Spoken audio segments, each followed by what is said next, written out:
Let's get into the recaps with the Roto World player news. And we start with last night's game, New England, Baltimore.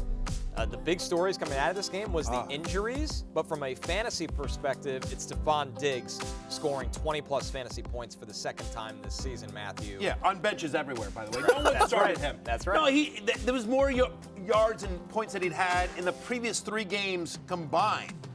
Drake Miggs. I mean, like, in his prior 3 games, he'd had a 57% route participation. And this one, he gets an 80% route participation.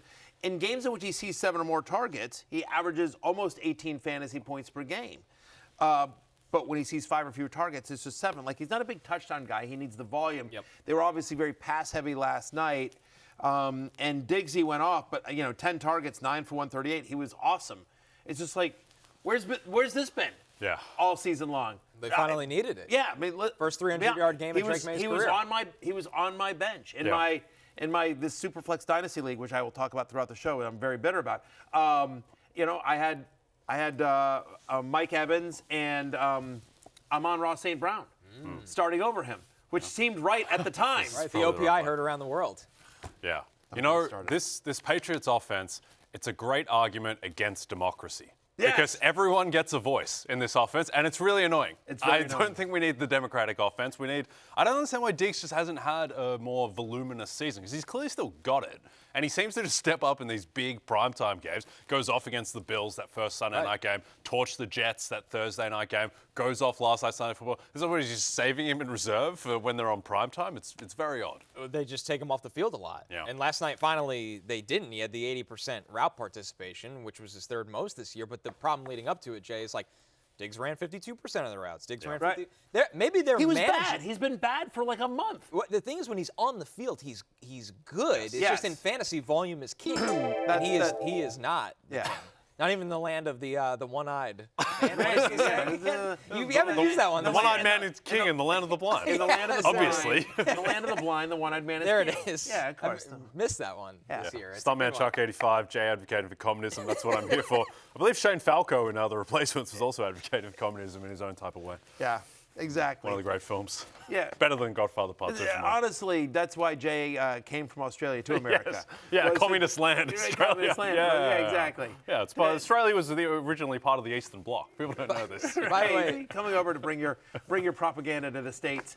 Another comment for you from shirtless Ben Johnson. Fredo was weak and stupid. Oh, yeah, it's true. Yeah, that's why he had to go on said boat. There's nothing wrong with the death. It was a correct move. Yeah, circle. Power of the family. Yeah, Michael Corleone, you got the job done. Got the job done. What are you going to do? Yeah. Speaking of somebody who got the job done, Drake Maye yesterday.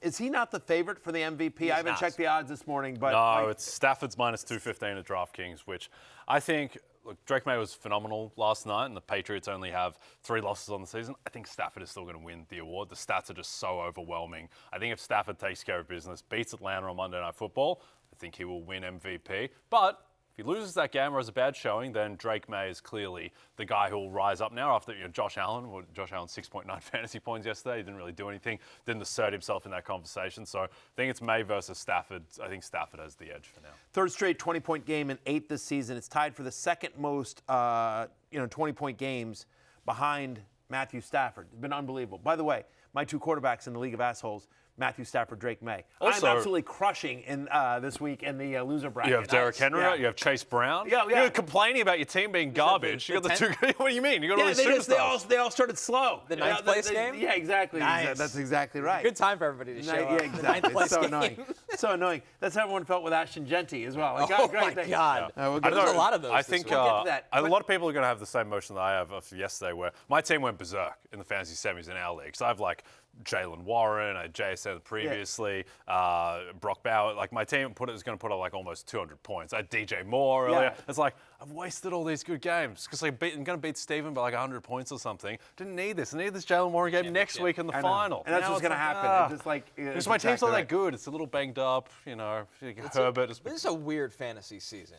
I mean, they're all weird, but this one is super particularly weird. Strange. Super, super weird. The only takeaway I can say from the Patriots, and again, and Travion Henderson gets banged up in this game, so it looks like next week it might be all Ramondre. We'll see.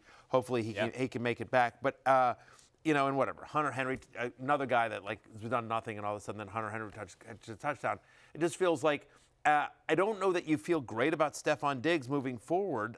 Now they do play the Jets next week, so like maybe all hands on deck. Like He might not need to throw. That's the problem, right? Right. And so this was Drake May's first 300-yard passing game of the season, and so you're starting Drake May no matter what, and I think you're starting, especially if Trayvon Henderson's out, you're starting Ramondre next week. I don't know that you feel great about any of the pass catchers, even though Diggs is coming off the big game. Henry had the touchdown, just because to your point.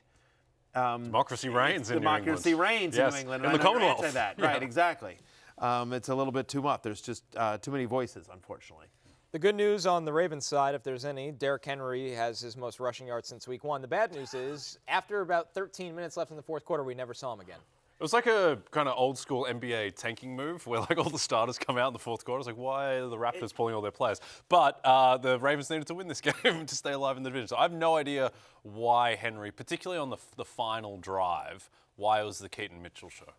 It was malpractice for coaching. I don't understand it unless they felt like they needed the explosiveness of Mitchell because they felt like they were in game script, and maybe just because the only thing I can think of is that with Huntley back there, that maybe whatever, who the hell knows? But maybe they felt like, hey, Huntley's back there. We don't really we're going to load the box. We're not really scared about Tyler Huntley.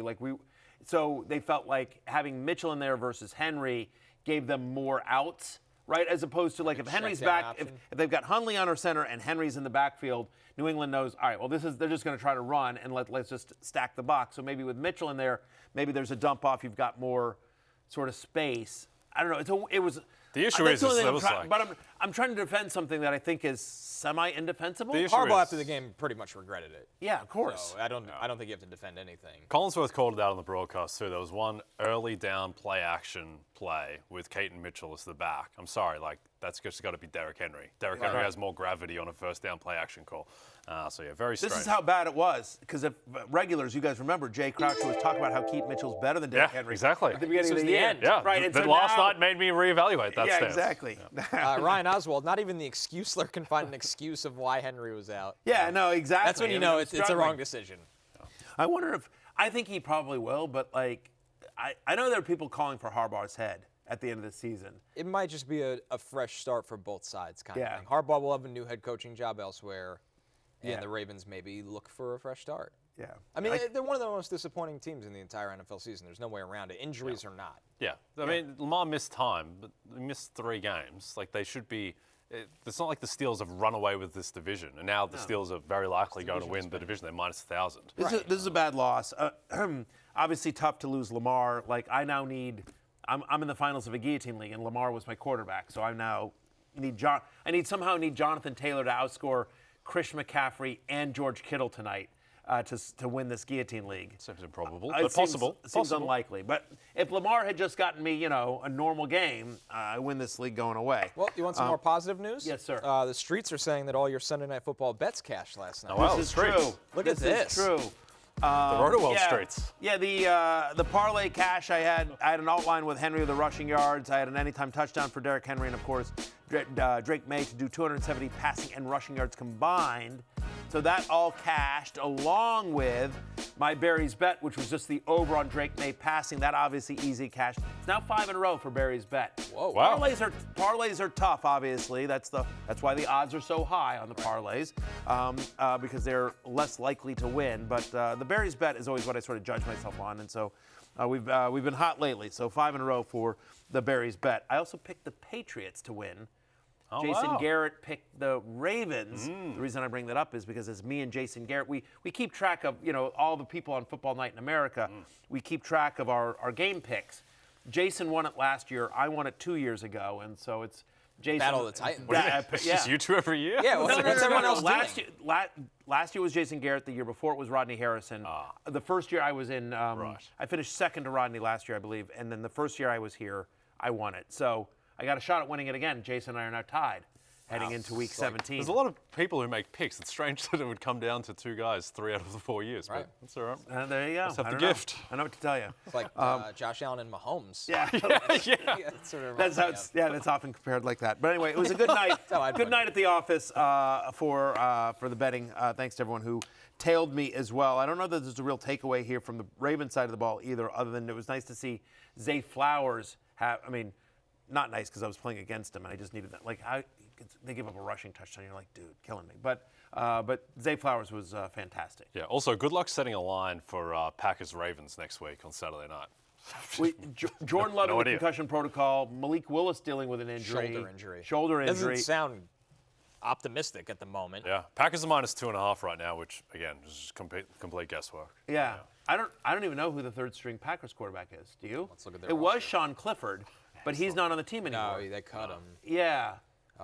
Their third string quarterback, it would have to be down to the practice squad. He's not on the active roster. Yeah. Is it Don Majowski? Is it Clayton Tune. Clayton Tune. I remember Clayton Tune. Yeah, former Arizona Cardinal great Clayton Tune. Man, that is Alodicon, Clayton Tune, Brady Cook. The guys that are starting next week are. Welcome to the NFL. Oh, I reckon if the Colts lose and Anthony Richardson's fit, you bring Phil Rivers over to Packers. Phil Rivers is going to be a hot free agent. I know. He might be in demand. in the offseason as well. Hey, it's Matthew Berry from NBCSports.com and RotoWorld.com, and I want to thank you so much for watching whatever it is you just watched, or if nothing else, being too lazy to click out of the autoplay after this video started, after whatever it is you actually wanted to watch finished. But now that you're here, I'd like to take a moment here to ask you respectfully now, okay? I'm asking you respectfully to subscribe to the NFL on NBC YouTube channel. You'll get the latest Roto World fantasy news headlines, all sorts of great shows, including my own Fantasy Football Happy Hour. So go subscribe now. Again, I'm asking respectfully.